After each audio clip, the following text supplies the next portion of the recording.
Good. Uh, Good evening, everybody, and welcome. This is the coaches and coxswains meeting for the Quinsigamond Snake Regatta. For those of you who do not know me, my name is Thad Gamula, and I will be helping present the information tonight. Also presenting is our chief referee, John Quinn. John will jump in a little later in the presentation to go over the U.S. rowing side of the topic. Okay, before we get into the racing, per usual, we have to touch upon the logistics of Saturday. On the screen is an overhead view of the Donahue Rowing Center and the surrounding area. To the top is the adjacent state boat ramp. Parking in the boathouse parking lot where it says permit parking only directly behind the building is for permitted cars only. There should be no spectators, athletes, or unauthorized vehicles in this lot. If you park here and you are not supposed to be, you will get towed. Team vans and only team vans can park in the dirt lot on the hill above the boathouse where it is marked as well, team vans. Boat trailers, per usual, will park on the south side of the boat ramp, and the team buses are on the north. This will leave plenty of space for rigging in the boat ramp. You can see we have it numbered out. Just pull in, find a spot, leave space for others. That's all we ask.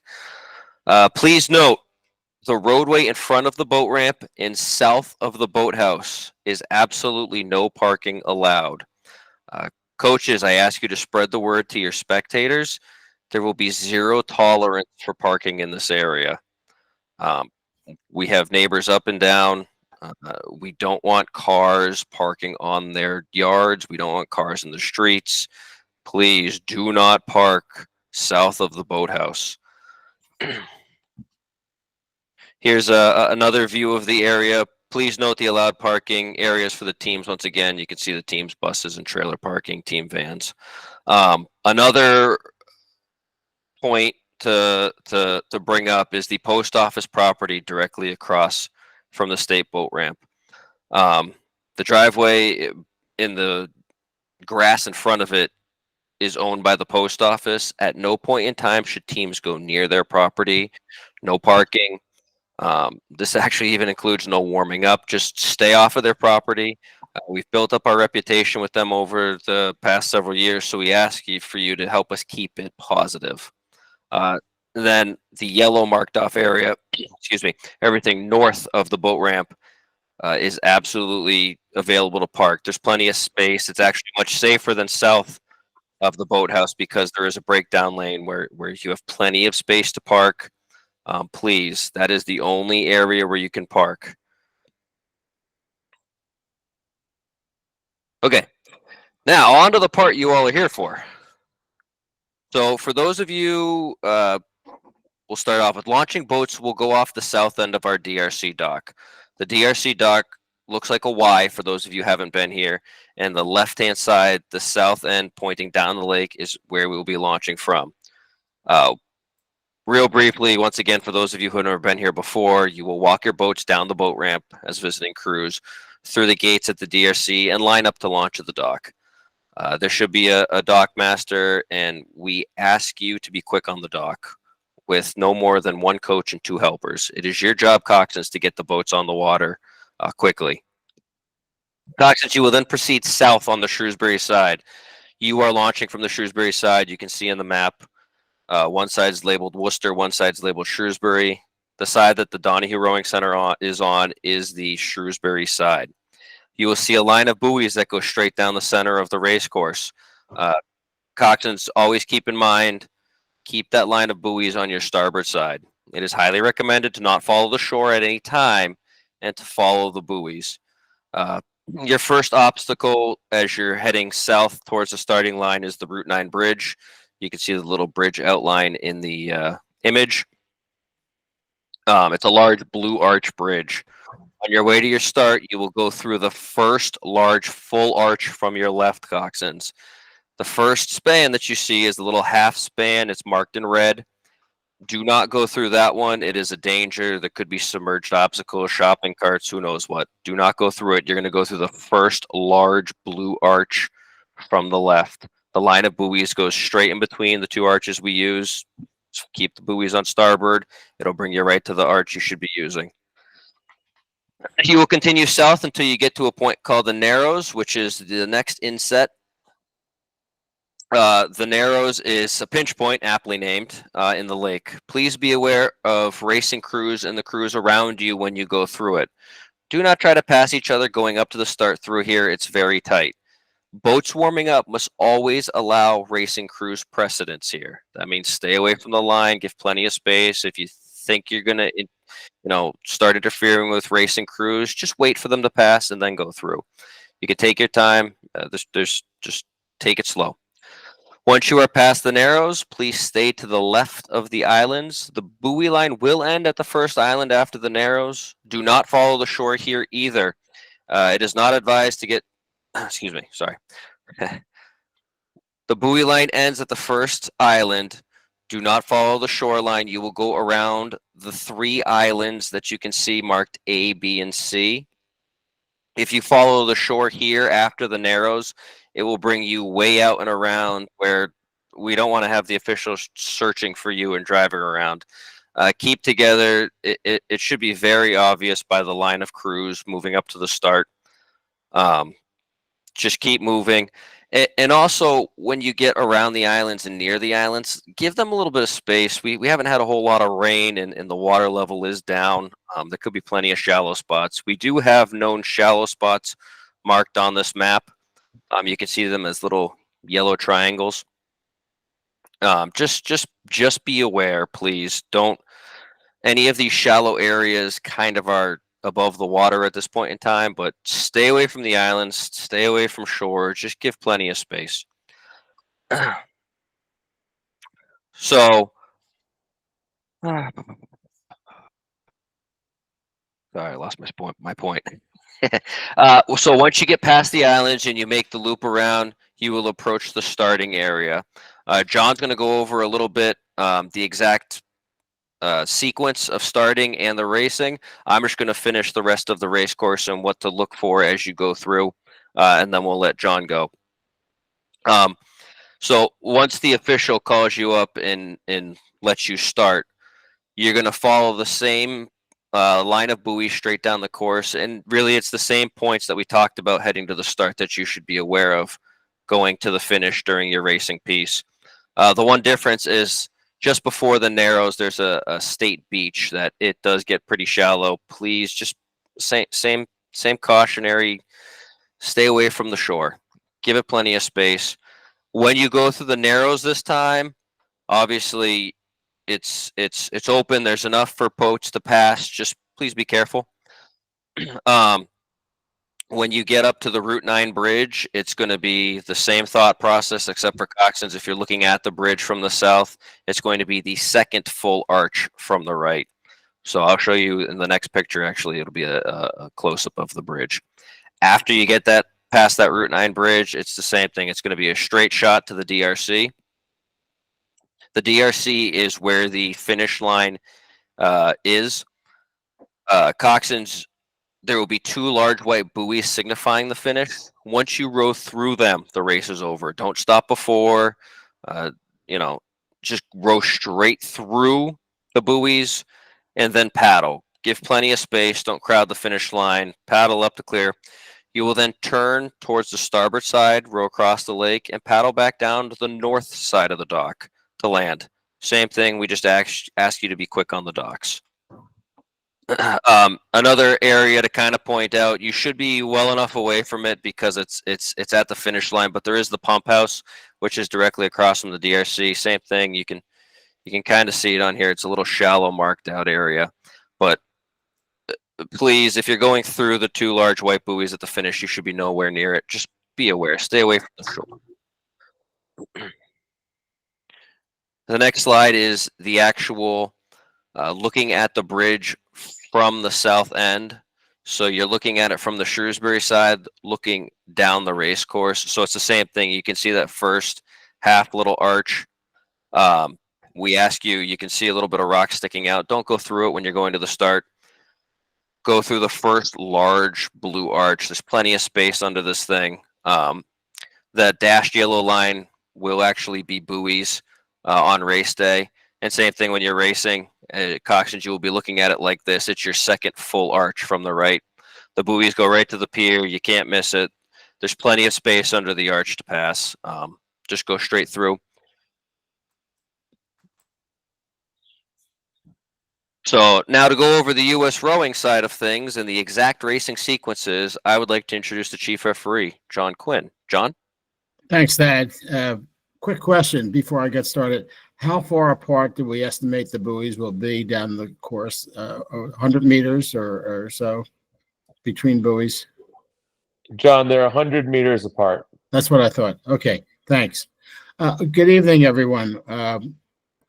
If you don't know me, good evening. If you want to meet me, come up and shake my hand on Saturday. I'll be glad to meet you. Anyway, the purpose and function of the referees in both head races as well as flat races is safety and fairness first. Always safety. Safety trumps everything. So regardless of what we do, we want to keep safety in mind. Fairness comes right behind it.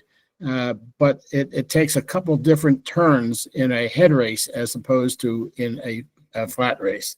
The main thing is in a flat race or a straight race, if you would, we use the term protest. And at the end of a race, if you are questioning the results of the race, if you feel that your right to win the race has been taken away or something, you may enter what we would call the appeals or protest process with the referees. And it would be a back and forth and to go for a jury and whatever. And in a head race, and we've got considerable experience with this with the referees, what you would appeal is the penalty that has been assigned to you by a referee. Now, unlike a straight race, a flat race, where the penalty, where the racing is pretty cut and dry, referees are not behind each racing crew. Referees will be staggered every couple hundred meters along the course, surveying each boat with binoculars, and they have a set of guidelines that they're following. If they see that one of the guidelines that we have for you has been violated, they will assign a penalty to you, okay? The only thing in a head race environment that is appealable is that time penalty. You can't come in and say, we want to protest XYZ crew ahead of us missed a buoy. If the referee saw it, they would be assigned a time penalty. If they didn't see it, it would not be assigned. We will not start a protest process based on your input. Okay. We are trying to be as liberal as we can. However, we do relegate ourselves back to the issues of safety first, followed by fairness. One thing, the course to a first-time person might be a little confusing above the bridge and as you go around the islands. The best little piece of information that I can give you is wait until a local crew launches and follow them. We've been doing this race for some time, and we don't lose many crews off to the islands, off to the port of the islands, but occasionally somebody decides to take a row and really gets themselves lost out there. We will not come looking for you for your race. Your obligation, your responsibility is to assemble in the starting marshalling area before your race time. So as Thad said, the race times are published. We have an interval between race times, and we ask that you wear a stopwatch, wear a wristwatch, and make sure that you get to the starting area about 10 minutes before your time. In preparation for racing, the LOC or yourselves have a bow number and a back number. We need both, please. The bow number is for the benefit of the starting person, the starting starter, who they can see what the crew number is as they're approaching. By the way, this referee group, we have 7 referees. All of them are, 6 of the 7 of them are extremely experienced, and all of them have either coached or competed themselves. So it's a very experienced group. but we're not mind readers, because sometimes crews will decide to change their oar colors, or go to blank colored oar colors, or change their singlets or whatever. We need a number on the bow of the boat to be able to see you as you approach the start.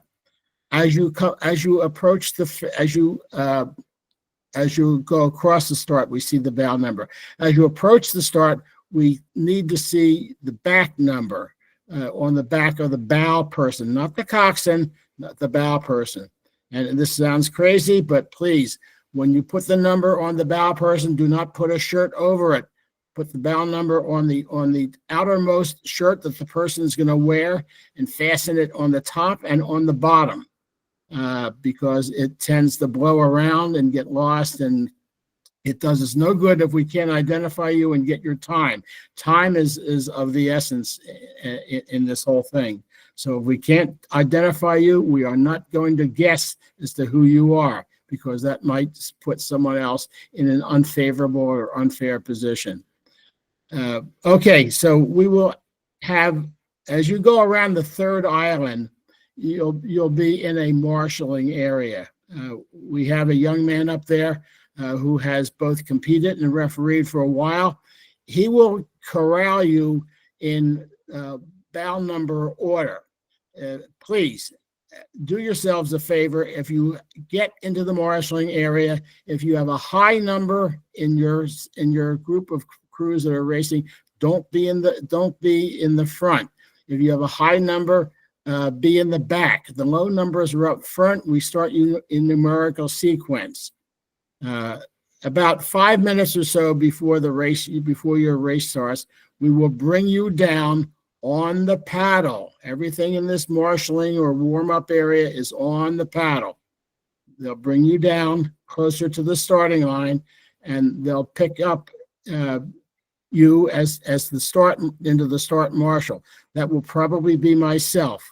I will pick you up probably at about 150 or 200 meters before the start, and I will be the final release person to release you onto the course. I will not release you into a racing pace. I will just say, Holy Cross, go, Boston College, you may go, or whatever. We want to maintain approximately 10 seconds between crews. So we don't want crews chewing up one another's stern posts as you go across the starting line, because we're not able to get your time and identify you.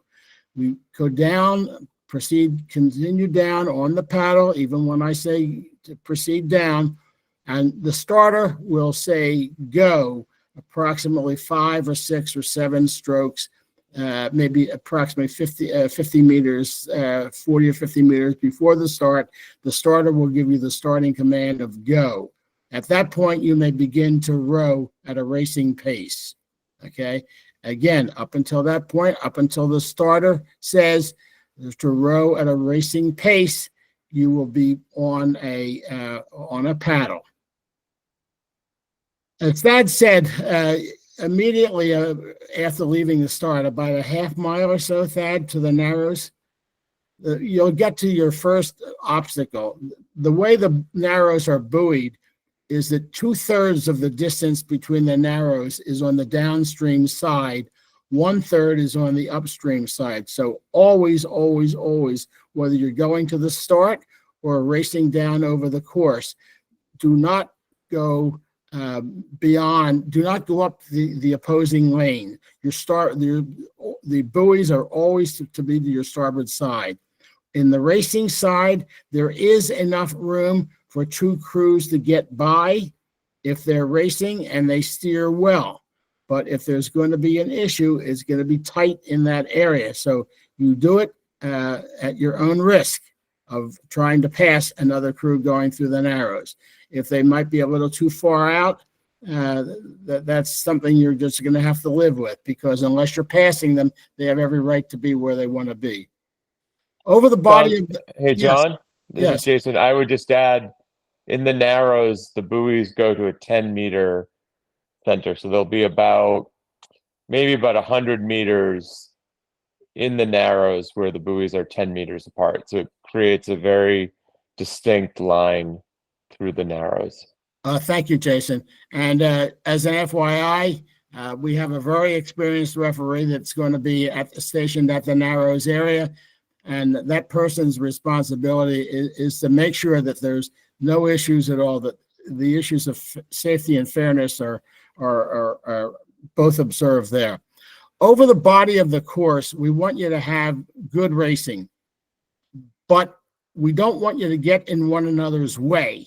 And what that means is that if you're in a slow-moving crew and someone moving faster than you comes up to within a length of your stern, move out of the way. Let them have the course that they want.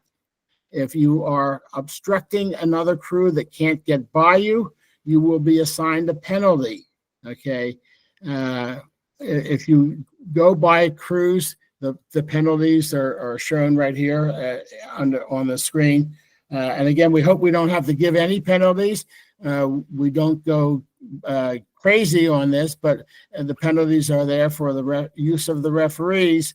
And if you are a fixed obstacle down the course and refuse to move over for a crew that's clearly faster, you will be penalized.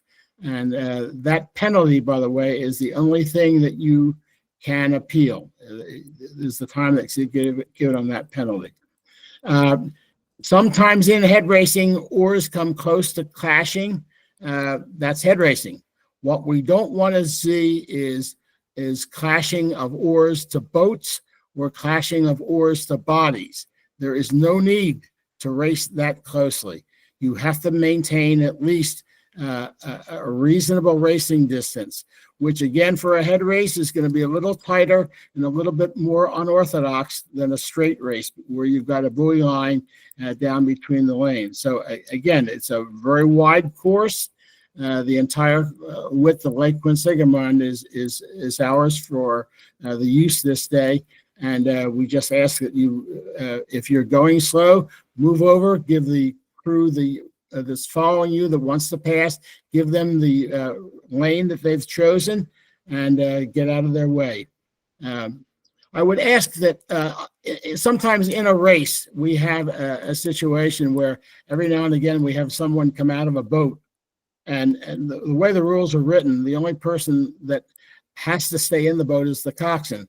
Please, please, please, if you lose someone out of your boat in a head race, stop racing right then, immediately.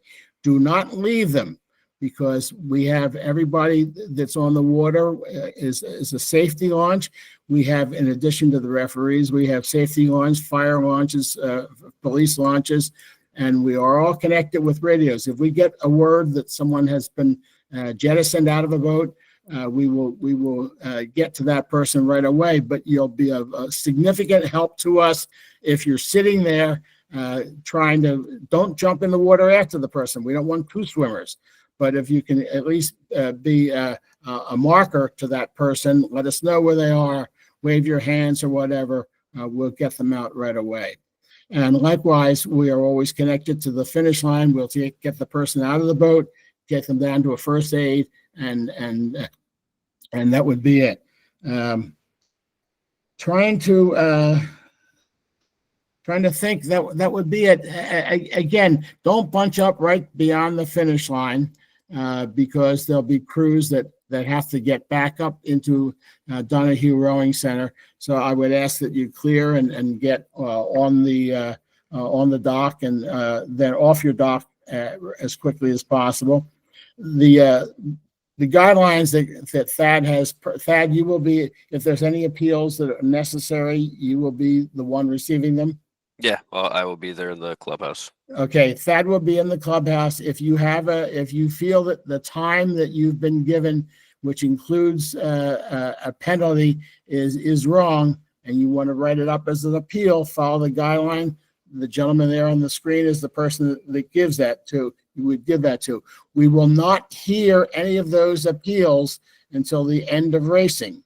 So the only thing that an appeal will do realistically is hold up the total results until the referees can get off the water and we can convene a jury of the non-involved referees and make a decision. Okay, but again, we're just listening to and resolving any appeals of time that's been assigned to you for an infraction that you think you may or may not have committed, or probably you think you haven't committed. One other thing, if you have any question, I mean, a head race is a lot of fun. It's sometimes a little incredible. If you have any questions at all, we are a very, very, very approachable group. We'll be on the porch of Donahue Rowing Center. I'll be there probably a little bit before 7. We will be on the water by about 7:45. Now we have to meet among ourselves and make assignments and have some discussions and things like that. But if you have a question that has not been answered tonight, please do not go on the water not knowing what the answer to that question is. I'd much rather address something before we go on the water than to have a stupid decision made on the water by someone that was uninformed. And I'll be happy to answer any questions tonight that you might have, and there are no dumb questions. Believe me, no dumb questions at all. I would ask, it's even better if you ask them right now, because there might be someone else posed to ask the same question. This, if you got there first, that's okay with them. Any questions at all? So we're going to actually move to the next point here, John. So this is the actual questions portion. For those of you who don't know the functions of the Google Meets here, we're going to enter all questions by the question and answer function. So in the bottom right of your screen, you're going to see a little icon, looks like a triangle, a square, and a circle. If you click that, there's a Q&A box, and you can submit whatever question you want. You can even submit it as anonymous. But just now's the time to ask those questions. And while we wait for those questions to roll in, I would just like to repeat John and say, by all means, if something didn't make sense that I said or that he said, your two options are this video will be posted on our YouTube channel, Quinsigamond Rowing Association YouTube channel, and there will be a link posted on Regatta Central of this recording. And please check the snake.qra.org site for all updates to the race schedule. Okay, so as we have some questions come in, the first one is, can you please, sure. While I'm answering these, I will actually, it's a fantastic question. We'll have the map of the course up. Okay. The next question is, what time does Donahue parking lot close to drop off trailers on Friday? Jason, do you wanna handle that one? Jason, you there? Yeah, I am here. I'm just trying to find the unmute. Yep. Ah. So you can drop off in the afternoon, but there is no security overnight. So just to be mindful of that, and to make sure you're parking on the edge of preferably on I guess that would be the south side of the parking lot. Right. Awesome. Thank you. Next question is, passing allowed in the Narrows? I can actually answer that one. Passing is allowed in the Narrows during the race.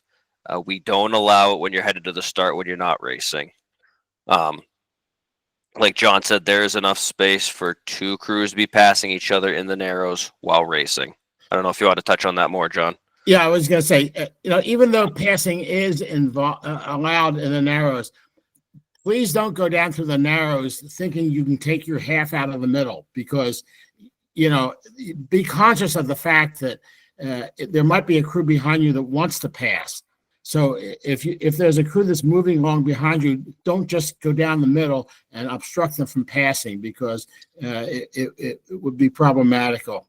How long is it Narrows? 100 meters? Well, Jason said 100 meters is how long it's buoyed. So you're in and out of the Narrows in a very short period of time. And it's never been a problem before. You can pass there. There is room to pass there, but be careful of not being a floating obstacle as you're passing. Right. Thank you. Next question. So if I have been to the DRC a few times with my high school for spring races, is it much different in terms of the course? So yes, it's not a spring race course. A spring race is your 2,000 meter course. We utilize pretty much the entirety of the lake. So it's much longer and there's more steering involved because it's not a sprint course. Once again, though, take a look at the map that you see. If you're used to it being a springtime race, you were really only racing between the point labeled DRC and the Route 9 bridge. So that's the extra area south of the Route 9 bridge you're gonna be racing on. And for those of you that actually want to take a look at this map yourselves, it is posted on our website, snake.qra.org. If you can't remember the link is on Regatta Central under news. That can bring you to starting order, start times, the rules that were up on the screen, and the map. Can you please explain docking after crossing the finish line? Yeah, absolutely. So once you get past the finish line, once again, 2 large white buoys, row through them. You're just going to paddle it up, clear the finish line, give it enough space for the crews coming in behind you so that, they have space. They don't have to immediately put on the brakes as they go past the finish. All you're going to do is you're going to row north for, say, several strokes. You're going to turn, come across, come to the other side of the buoy lane. So you'll come up, 90-degree turn to starboard, row across, turn 90 degrees again, and come south. And you're going to see the dock that you launched from. Once again, it's a large Y-shaped dock. You launch from the south end. There will be a dock pointing straight at you, which is the north end of the dock. And there'll be somebody on it waving you in, either your coach or a dock master. And it's just that simple. You just come straight down. You're not going to go too far. You can't miss it. You'll see a lot of boats coming to it. Can you go over the bridge arches again? Yes. So we can see this little inset picture. This is actually a view from the start. It's a smaller version of this, which all you're really going to see as you're racing are these two large arches and the little half arch off to the Shrewsbury side. Basically, the line of buoys comes right to the pier between the arches you use. If you keep the buoys on your starboard, you're going to come through that big first blue arch as you go to the start. And then as you're racing, it's the second one technically from the Shrewsbury side. But it's pretty self-explanatory in terms of how the course is marked out. The buoy line goes straight to it. If you just think of keeping the buoys to your starboard, you will go through the right arch. These arches are huge. For those of you who remember the old Route 9 bridge, it's nothing like that. But these are huge arches. They're pretty self-explanatory if you keep those buoys on the starboard side. Let's see. Can you please, John, here's a question for you. Can you please re-explain the starting sequence after we are in numerical order? Okay. If you're in numerical order, you're basically in a marshalling area, which is approximately 350 or 400 meters above the starting line. At that point up there, we're really hurting you to make sure that there's no accidents, because there'll be a lot of, especially for the larger number of crews with larger number of boats in them, and especially with larger boats, they take up a lot of room. It's not a whole lot of space. So we'll be trying to keep you separated. As your race comes out, we'll be calling you down slowly towards the start. And again, it's not going to be real cut and dry commands. It will be instructions. Bow number 23, move forward. Bow number 24, you may start the paddle now. Casual instructions like that until we get you approximately 35 or 40 yards above the starting line. At that point in time, we will release you to the starter, who will then give you the actual go command once you cross the starting line. It's a running start. It's a roll. I should have said that. I did not say that before. My apologies. It is a rolling start. So I will be the last person above the starting line. I will get you paddling down towards the starting line, approximately 10 seconds apart.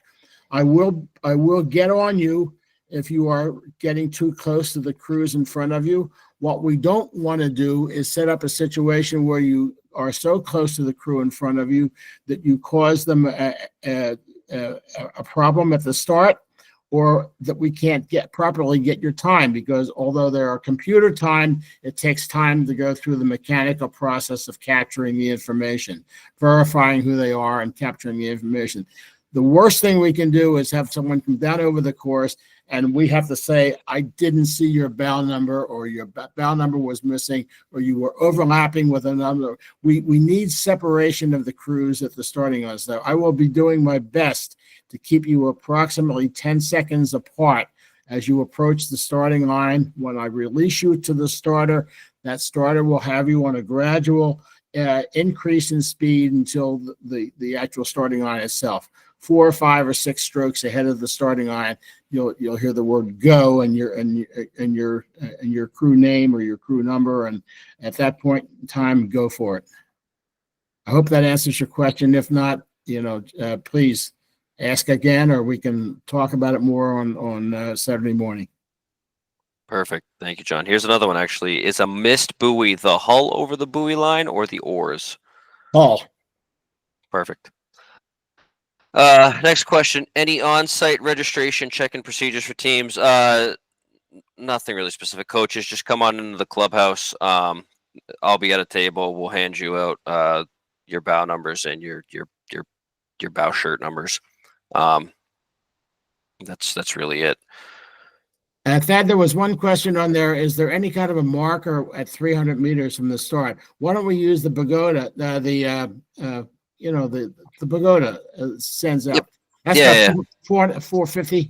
Yeah, it's close to that. The gazebo you're talking about. Gazebo. Yep. I'm sorry. Yeah. So there is a large gazebo on the Shrewsbury side. As you get to, if you race with us in the springtime, it's pretty much our 1,000-meter mark. But John's right; it's about 450 meters to go. You'll see it. It's a little gazebo that juts out into the lake, right off your starboard side, Coxswains. That's pretty much a good indication of, hey, this is getting close to the end. And lastly, our last question. So are buoys always on our starboard side, no matter what, at all times? Yes. Yes. You're always on your starboard side. Ooh, we have one more come in. What is the time interval between groups of boats? Example, the novice women and the novice men. It varies. Yeah, it does vary. So the schedule, let me go back to the schedule that's posted on our website. Is the snake.qra.org site. It is the times that the races are planned on starting. Once again, those are, as long as everything's going according to plans, we will start on those times. So you can look yourself and see what that interval is between the boats. One thought, we've given some thought to the sequence of races. However, if in the opinion of the starter or the marshals, if there's some real slow movers in the preceding group, we might delay the following group by 20 or 30 seconds. What we don't want to do is set up by trying to make a rigid schedule, trying to set up a situation that's dangerous or unfair. So if we see that we really got some real slow movers in the group ahead, we might delay the following group by 30 seconds or 45 seconds or so. Exactly. That's all my questions that I have come up on the screen. Once again, same thing. If you have a question or you still don't feel like anything was adequately answered, please approach John and the group of the referees before the race. Compliance coaches, I'm going to send out a final official email. We still have several teams that have a good handful of athletes that aren't in compliance. If you have any questions, please, by all means, reach out to me, but I will send out an email directly after this. If you don't get an email, your team's in compliance. And once again, a recording of this full meeting will be available on the Quinsigamond Rowing Association YouTube channel. I'll post a link on Regatta Central where the date and link for this exact meeting was. And that's all I have. Thank you all. Jason, did you have anything else to add, or? No, I think it sounds Perfect. like that it got covered. All right. Mhm. Thank you, Jason. Thank you, John. Thank you all for attending, and we will see everybody on Saturday.